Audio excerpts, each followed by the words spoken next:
You ready? Yep. What's up, guys? We're back here for a very special edition of This Week in Fishing. We're at the Rather Outdoors Content Cabin, and we're not live right now. We're shooting this in studio with a couple of special guests. I'm going to go ahead and bring them in here for you. We got Mrs. Hilary Martin and Mr. McCoy Fisher. Yeah. Welcome. What's up? Thank you. Welcome. Thanks. All right, guys. So, we're in here in person, which is a little different for This Week in Fishing. Yeah. It's because you guys are obviously in South Carolina. Yeah. And we've been doing some cool things this week. What brought you guys up here? Well, mostly the South Carolina-Bama game. That was really fun to go watch. And here is Bernard, and there is the end zone. And some fishing. Even though the weather hasn't really been on our side, unfortunately, but it's been fun. We've worked around it. Yep. I appreciate you guys taking some time from being on the water to come sit in the studio with me. Like I said, we're at Rather Outdoors' Content Cabin. This thing is sick. It's pretty sweet. Fire. Yeah, there's lots of old history and knickknacks here. You got some original BB1s, some original Zebcos, some speed spools and stuff. So, Oh, sweet. yeah, hopefully we can do this a little bit more often from this location. Yeah. Yeah, second episode ever of This Week in Fishing. So I feel honored to be here. we're starting off with a bang. We had Tucker Smith, the $1 Million Man last week, and now we got the $1 Million Man behind the lens. Hey. So for 6 years now, that's how long you've been filming with the Martin family? Almost 6 years, yeah. Almost Okay. 6 years fully. So Do you remember the first episode you ever filmed of Scott Martin Challenge or filming with Scott? first YouTube episode? Mm-hmm. I do, actually. It's probably Wait, I'm curious. it's I don't a even know hilarious this. story, actually. So I flew into, I think it was Orlando. He had an open, the Bass Open on Harris Chain. And I got in the truck and he's like, "Hey, we're going to the lake. We're gonna pre-fish." So he's like, "Your first test is to back the boat into the water." Oh. Terrible. Terrible. It took me like 30 minutes. I almost had a game warden truck.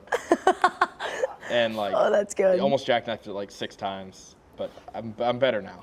So Was it your first time That was backing my- in a boat? I know I'd backed in like little John boat, but never like a big He probably had 20-foot some boat. nerves worked up too. I mean, A little bit, Yeah. yeah. Yeah, I would have been It was freaking good, out. Do you think he did that just on purpose? He Oh knew- yeah, for he sure. knew. Just Yeah, he knew. trial by fire. He definitely knew. he definitely knew. Yeah. That's awesome. So, like, how did you end up with that gig? I guess, like, take me back a little bit further than that. How did you get into videography, production, all of that? So I guess like a lot of people my age, the Guggen Squad became really big back in the day. So I started watching them on YouTube, and I was always like, I want to do something like that. So I had my own little like fishing YouTube channel, that kind of thing, and just had fun with it really. But I just that's where I built my portfolio of learning how to use cameras, learning how to film and edit fishing videos.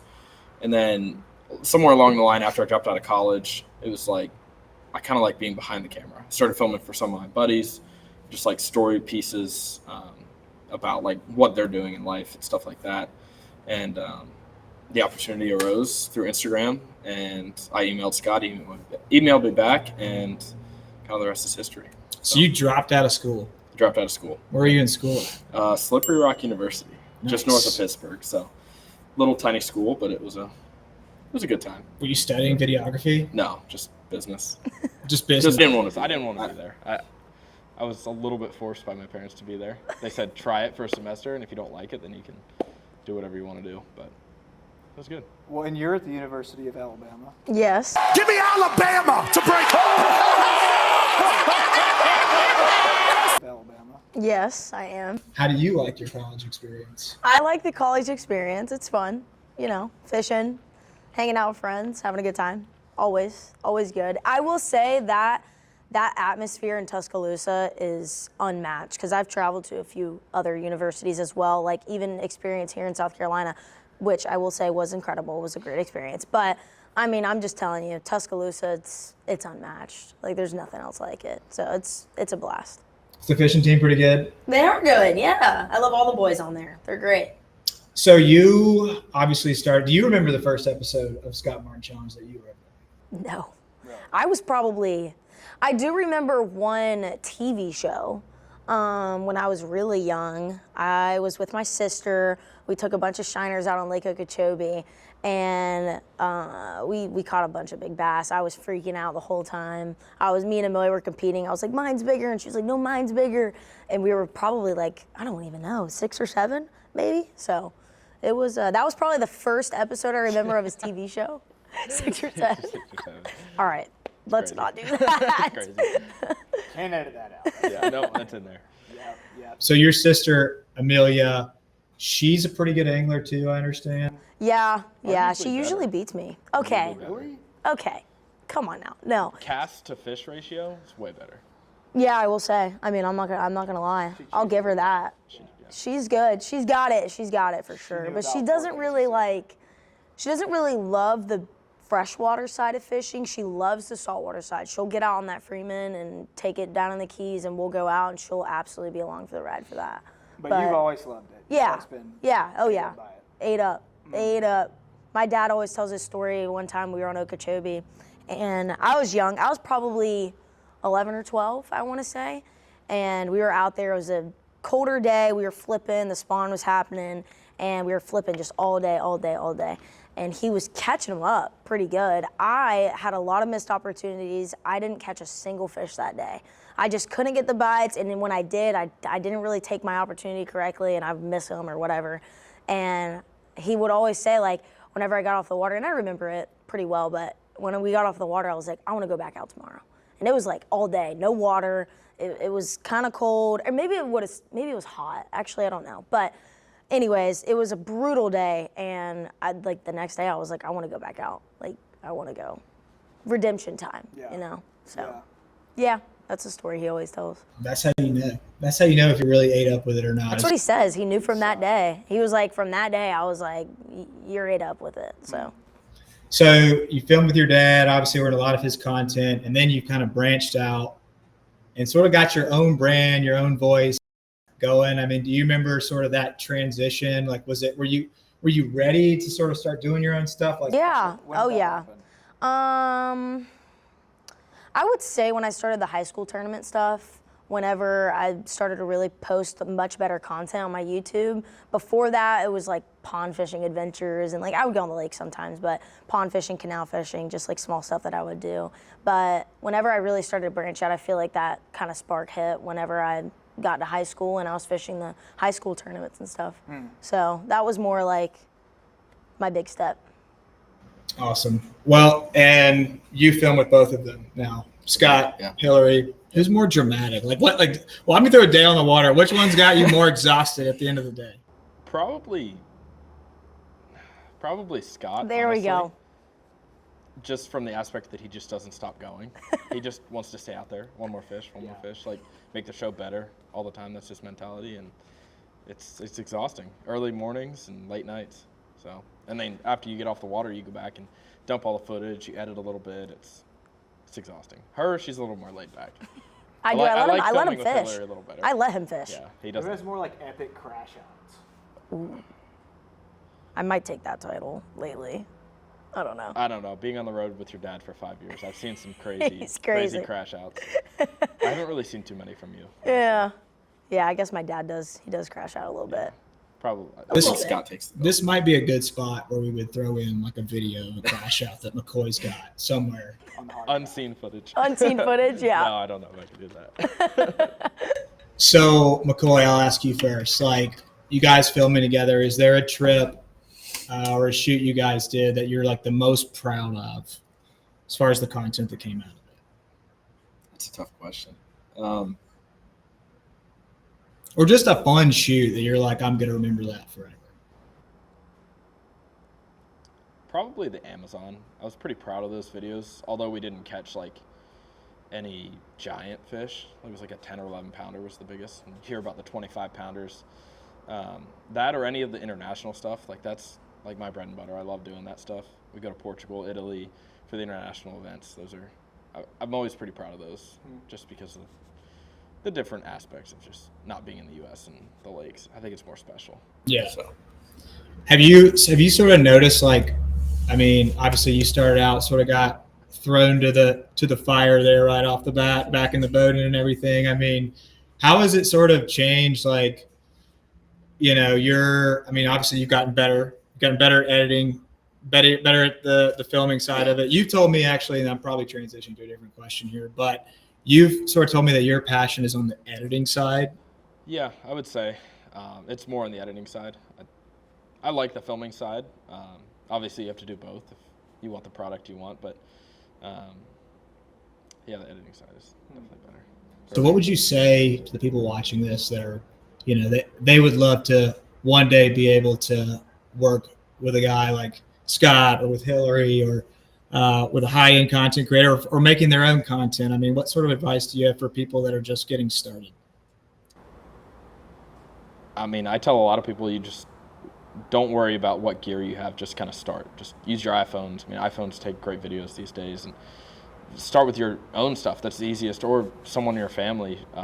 Just make little videos. Just learn the process of how to film a video, how to edit a video, and then you build that portfolio like I did to then present to whoever you want to work for. Be like, Scott really took a chance on me because it wasn't super advanced, but he saw there was something there that he could build me into something that he wanted. He could grow me,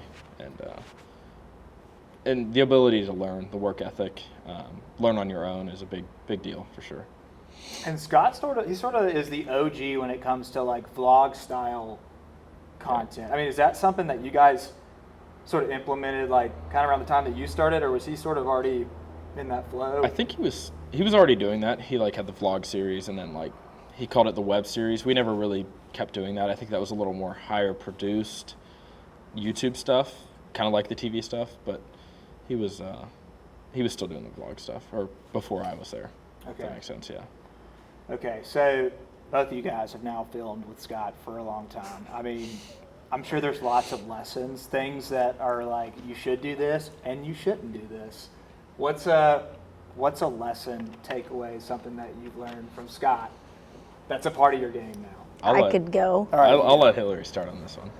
Okay, so this is something that I've struggled with that he's absolutely just beaten my brain a little bit. Saying, like, when you go out and you go fishing and you don't have the best day, continue the video. Talk about it all, because they're there to watch you, not just about how many fish you catch or how many big ones you catch that day. It's not always about that. So my mistake was I'd get out there, not catch any giants or really any fish at all, and I just like be like done with the video. I just like didn't want to keep doing it, because I like was under the impression that's all the viewers wanted to see, but he very much made it clear to me that they're watching you for you. And so people that are just now like getting started, post anything and everything. Just get it out there. Make the day as much as you can of what you've been dealt. Don't let the bad weather get to you. Don't let the no fish catches get to you. Just talk to the camera. Be real with them. That's what they want to see, is just real content. And that's what my dad has done very well at. And that's mostly how he's grown his channel, is just being as real as possible. So that's really what he's taught me. And I think that's what people like about the tournament content so much. You see all the behind the scenes. Yeah. You see the unseen, and I think people really appreciate that versus just the on the water stuff. Yeah. And I think a lot of guys have transitioned into that because they understand how important that is. And Yeah. That's why we had arguably one of the bigger tournament scenes. Yeah. YouTube channels, I guess. I'd say the biggest. Yeah. Well, because it's not realistic to always just have a great day, Right. You got to be You see real. the You ups just got to and show it downs. all. You got to see the ups and downs. The ups are much more fun for you, but people like to see the downs because they've been there too, It's more relatable. That's, Yeah. That's how you grow a fan base. Well, and so like Macoy, obviously you've become like the guru at storytelling through video content. And like when you have situations where you can't always plan, it's like it's very spontaneous. Like how much like sort of, I guess like storyboarding, or like, I mean, do you come in with a plan of like what you guys are trying to get? And like, is there a storyline like ahead of time that you're saying, here's what we're going to try to do, and then it all goes out the window? I mean, what's sort of the mentality going into like a high level shoot, like you're getting ready to go to the Amazon? I mean, Yeah. like, how do you think through that? I mean, sometimes it's mainly mental. I'll think of it like, I don't know, it's hard to explain. It's like, Scott always told me you have to edit while you're shooting, if that makes sense. Like, so produce it as you're get the shots that you think you would need in edit. Obviously, that's how you do it. But there was never any like legit storyboarding. We kind of were just on a whim, and you just have to be really aware of what's going on and capture a lot. I mean, I don't know if that answers your question at all, but we never really structured that way. We were just. Well, it's outdoors filming, so it's hard to like. It's hard to predict. Yeah, it's hard to predict it's for not sure. Studio stuff. Yeah. So some of the biggest catches you've ever had in your life, is that just typically while you're on these trips filming with Scott or Hilary? I mean, what's like the best catch that you've ever had? That, I mean, I'm sure that happens off lens, but sometimes you get in there on the mix a little bit. The biggest catch meaning fish catch or like? Let's talk about a memorable catch that you had on a trip with Scott or Hilary, where it was like, dang, McCoy might be the hammer here, and we might need to like switch roles. You, yes. I did. There's two. I caught my PB in a video that he sent me out with a guide on the lake. So I wasn't with Scott. It's a little different. But there was a video that I did with Hilary that I was like deathly ill. And you can tell in the video. Hilary and I watched the video this morning. Yeah. And I caught, it was like a 6.5 pounder. But yeah, it was a that's 6.5 pounder. It was big. It was big. One of my most memorable moments like that. Yeah, a big fish catch. He was so sick, and he literally like he'd sit down, take a second, and then he'd get back up and just keep flipping the jig, the jig. If y'all go watch the video, it's about quest for my personal best, and it was probably, I want to say like 3 years ago at this. No, probably like 4. Yeah. 3 or 4 years ago, and it was a great day. It was a little rainy outside, but the conditions down there in Florida were just absolutely perfect. It wasn't too cold, and it was around in February, and it was an insane flipping bite, and that's all we were doing is just flipping. And I had him beat because he had a little bit of a disadvantage sitting down and being a little sick, but he came back. Better fisherman too. He came back. No way. Ooh, that's gonna be a good one. That's gotta be a good one. Oh yes! Oh my gosh! Came back. Yeah. He came back with a bang. He had the big fish that day. It was awesome. Wow. Well, I know you guys were telling me a little story. You gave me a tidbit earlier of, I guess it was another story that's kind of circled around maybe illness a little bit. Maybe this trip to the Amazon. Is that the same trip to the Amazon? Oh gosh. Yeah, same trip. We've only been down there once. Let's talk about that. Let's have a little story time on that. Do you know much about this story at all? Have you ever heard this story? I don't know. You might not have. I mean, I was sick. So Hilary's brother, Jacob, he used to travel with us on the road and stuff. He came to the Amazon and helped me film. We were rooming in a room upstairs, like this little common area. And I don't know, I'm sure people know Billy Got a Bass. He's a natural The OGs comedian. know. The OGs natural know. comedian, just funniest guy you'll ever meet. He got on the boat first. We were all kind of milling around outside, just like, I don't know what we were doing, just filming stuff. But he got on the boat first, and I didn't really realize what was going on until later, until he told me. But we got in there, and we picked our room because we were the last ones on the boat, Jacob and I. So they knew which room we were going in. It smelled like terrible. I can't say it on. Smelled like bleep. Yeah, it smelled really, really, really bad. It smelled like a fish crawled up in the pipe or swam up in the pipe and died for like 3 years. It was bad. And then, so we told the people on the boat, like the maids and stuff, we're like, hey, our room really stinks. Like, we can deal with it, but it stinks. And it would go away like every day, and then we'd come back to the boat that night after fishing, and it would be stronger. This went on for what, we were there 9 days? 9 days. 9 or 10 days. And I just didn't really think of it. I thought it was the Amazon. I mean, Yeah. maybe it's just the water or something like that. So we're back at the house after the trip, and Billy calls me. He said, hey, you remember, like, your room was stinking a lot? I was like, yeah, that was terrible. So he was just kind of laughing about it. He's like, yeah, every day I would go in there with fart spray and spray it all over the room. And if he wasn't like 600 miles away, I would have killed him in that instant. That's like insane. The That's dedication of that. horrible. Have you gotten And- back yet? I mean, No, not yet. Not Okay, yet. well that's But coming. Scott was so mad because we would send the maids in there every day, and they were like, we have no idea what's going on. Why does it smell like this? Like, you like couldn't sleep in there. Stressed everybody It out. stressed the entire boat out, and they barely spoke English anyways. So. Yeah. So they're just like, I don't know. And they didn't want to make us mad. Like, I don't know. It was just Everybody was like, Billy I don't know. might have Like, gone too far on that one. nobody knew what was going on. I actually do remember some of that because Jacob would complain nearly every morning, and I think I would walk almost by made you y'all's sick. room, and it was actually like really bad. Yeah. Like it was really bad. But I was already sick, so I like nearly threw up every time I walked by that room. It was really bad. And that was premeditated. Like, he probably had to. Oh, he for didn't sure. buy He- that. No, he definitely brought it. Like, he brought that with him. I'm That's surprised he got through TSA. that's Like, That's a horrible. visionary right there. He already knew what he wanted to have play out before you guys And he even targeted got us. Billy's a little It's crazy. prankster for sure. there. He's been on many episodes since. So I mean, he's been invited back in that time. He's loved. It sounds like there's plenty of opportunity for maybe a little get back. So Might have to be. I don't really think about revenge much, but that one there might be some revenge. Yeah. The quiet one's the ones you got to watch out for. Yeah. He's not thinking about revenge. He's plotting revenge. We know. Slowly. Yeah. We know. Yeah. So you guys, we got some great content. I mean, this week obviously, Yeah. but Yeah. you've got Pretty some good great content. content. Yeah. Obviously, planned for the future. A lot of people want to know. I've heard this question posed before. Like, will Hilary Martin ever make the Elite Series? And so, like, my question It's like, Gosh. do you want to make the Elite Series? Is that a goal for you? I don't know. I don't know about the Elite Series. I definitely want to fish some tournaments and get my name out there and win some tournaments, get some wins under my belt. So next year I've got a big plan going on. But yeah, I mean, to get to that level would be awesome. It's a grind. I grew up seeing my dad do it his entire life, basically. My grandpa, obviously. Like, I know the work that needs to be put in, and I don't know. Like, I want kids one day and stuff. Like, that's hard. That's really, really hardcore stuff right there. Every day, like nearly every day on the water, just grinding. Do you feel like that was a challenge, obviously, growing up with your dad, like Being sort of gone a traveling lot? around? Yeah. Like, he missed so many soccer games and softball games, like things that I wish he was there for. But I know he was out there working hard and making my life possible. So, like, I'm grateful, but it was definitely hard for me. Like, I didn't like that he was gone at all. So, Yeah. you know.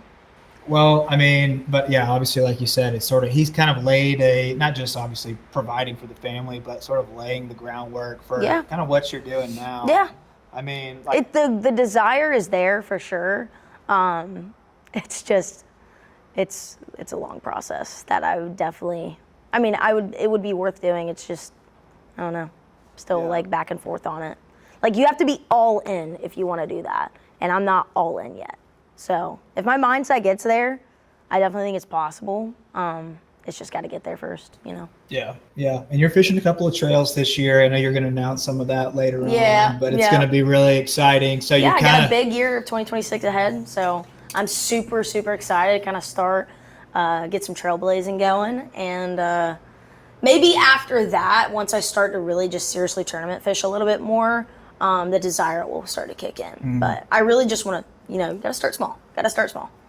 cool. So you guys are fishing a tournament. Sometimes you and your dad fish tournaments together. Is there a little bit of jockeying over the trolling boy. motor? I mean, like, how do you decide who's getting the trolling Oh motor? gosh, I don't know if the camera is able to like see it, but there's definitely like, I'm hard-headed, and he likes to teach, also over-explain. Good gosh, he likes to over-explain. So if I'm doing something wrong, he's immediately calling me out, which I'm thankful for, because I know he's just trying to better me, but I definitely get a little, I get short fused. McCoy knows it. He's the one behind the camera seeing it all day, so he's probably better at explaining it. But yeah, I definitely, him and I butt heads on the water. But it'll be fun. I'm going to let that go a little bit. Yeah, you said hard-headedness. Like, I feel like you and your dad, like, y'all kind of share that a little bit. We do. So- We're very much, pretty much the same person, as McCoy likes to say. It's like an unstoppable force. Yeah, like fire and gasoline, like we just feed it. It's just bad. It can definitely get bad, but all in all, it's probably mostly me. If I'll just say it, like I can admit to that part. God, this is forever. Like, Yeah. this is my digital you footprint can now. always Reference this. Dang. She admitted it. Dang. Yeah, I did admit it, but it is probably mostly me. I gotta kind of let go a little bit and be more teachable with my father. But yeah, we definitely butt heads. Were you there when your dad won the Forestwood Cup? No. 2011? 11. That was 2011. I think I was in Who's watching time? my Uncle Scotty's house. I think I was with my mom. No, I think my mom was She there. would have been there, yeah. I was with, holy cow, that was such a long time ago. I was what, 6? I was 6. Yeah. Yeah, probably. You just turned 6. I had just turned 6. You're like, I got my 6-year-old birthday. I don't party. think, can't- I Yeah, wasn't can't there. miss this. I don't think I was there. Because I want to say, it wasn't probably until the last day that they really were like, okay, I think he's got this. Or second to last day, they were like, okay, this is possible. So I think my mom flew out right before the last day and got in just in time. And I think she left me and my sister there. And I think my brothers stayed too. I don't know. I could be wrong. I can't really remember, to be honest. I want to say that I was home at my Uncle Scotty's house watching it online because I remember he won one tournament. I just don't know if it was the Forest Wood Cup. But I was really young and I was watching it online and I freaked out. Like we all were going crazy when he won it. So that could have been, I could be right. I don't know. But yeah. Well, he won a lot of money at that thing, and it's a really cool trophy. And yeah, it's just sitting there casually in his office. Yeah, it is a cool House down trophy. in Clewiston. The centerpiece to the Yeah. trophy. Yeah, was there always okay? So like, yeah, high school Hilary, you're obviously catching a bunch of bass. Were you on the high school fishing team? Oh, whoa, yeah. Yeah. Sorry, I don't know why I said no. Cut. But yeah, I was on the high school fishing team. Yeah. We Was it talking like, about were that. you kind of like a celebrity around town? Oh, no. I mean, there was a couple like little girls that would like come up to me and be like, oh my gosh. And I would let them hold my bass and stuff. There was 2 girls I remember that would always come to after my weigh-ins because their brothers would fish against me. And they would always come to my boat when we pulled up in the weigh-ins. And I'd have a picture with them and like they'd hold my fish and stuff. It was fun. But no, not really like fans. I was just there. I didn't really like care for that. I was just there You're fishing. going to catch fish. I was just dominate. there You're fishing. gonna dominate, get catch Yeah. checks, and get out of there. Yeah. We didn't So- really cash checks, but You we did had a win few. tournaments. We had a few that we cashed, Okay. but no wins, unfortunately. I think our best was a 3rd place finish We had a couple third on places. Palatka. No, Palatka was a 5th. We had a 3rd place on. Maybe it was Palatka. I don't know. All that stuff is like blurry. I have a good memory of that. Yeah, I don't know. That's been Left my memory. It's been a minute. Yeah. So 3rd generation bass angler. Obviously, your dad, your grandfather Roland, but I think people may not know that also your grandma Maryanne, she's a hammer. Yeah, she is. I mean, did you? She's pick- traveled the whole world. Yeah, tell me a little bit about her, like in her background fishing and all that. She's great. I love my Meemaw. She definitely inspired me at a young age because she was always like, ever since I was growing up, she's always just asked me about the fish. She's been like, you've been fishing lately. You've been catching the big ones. And she'd go with my dad a few times too. And she still got out there when I was younger, but grandmas get older, so she slowed down a little bit. But yeah, when she was younger, she traveled the world. I mean, McCoy knows a little bit. She went to all 7 continents. She accomplished Antarctica, which was the last one, I want to say. Can you fish in Antarctica? She caught a fish in Antarctica? I don't know if she caught a fish in Antarctica, but she traveled there. That's just amazing. But she went to the Amazon a bunch of times and caught peaks. She's got a 24-pound, think. It's 24, 25, yeah. It's in the 24, marina. 25, 20 pound, 24. 24-pound peacock bass under her belt that she went to the Amazon for. And she's been back, I think she went to Amazon 4 times, probably, I want to say, over the course of her life, 4 times. She went to Australia a bunch.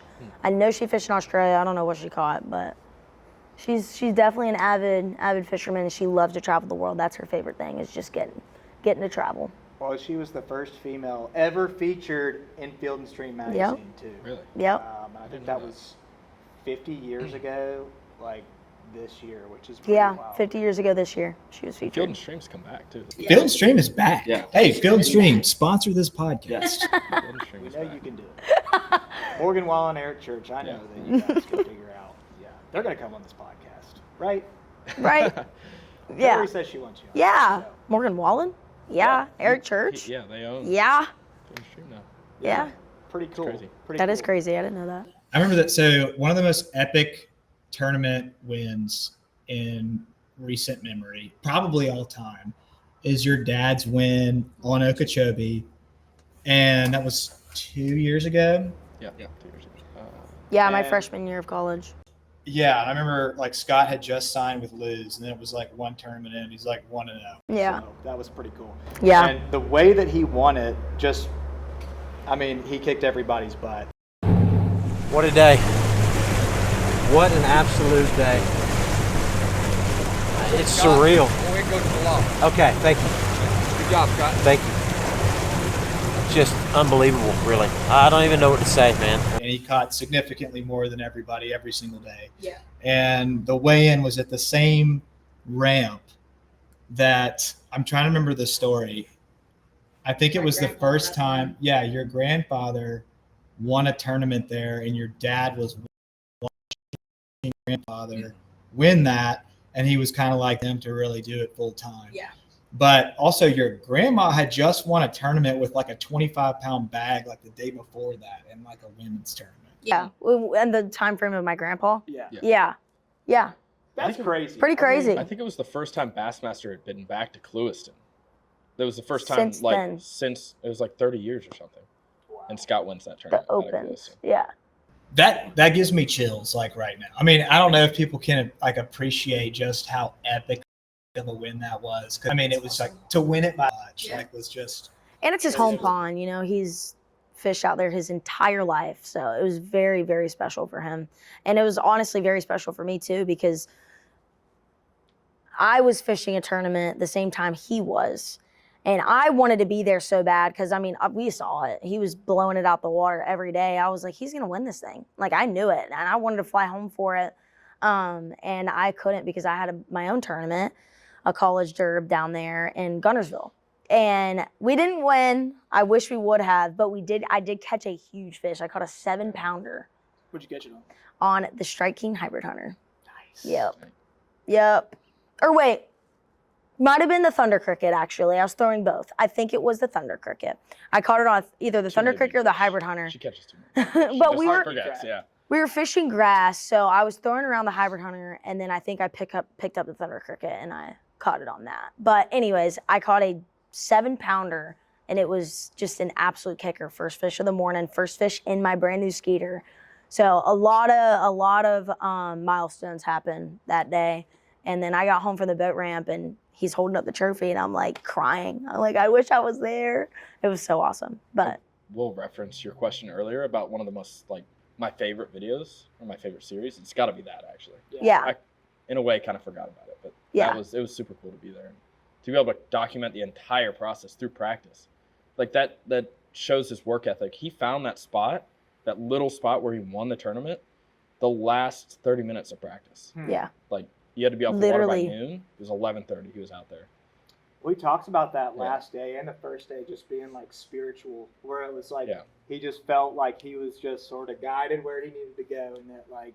Well, it was neat because that whole area was obviously great. He was fishing around 20 plus boats a day. 70. Sorry, 70. correct me. Yes, correct me. 70 boats a day. And he was getting significantly more bites and weight.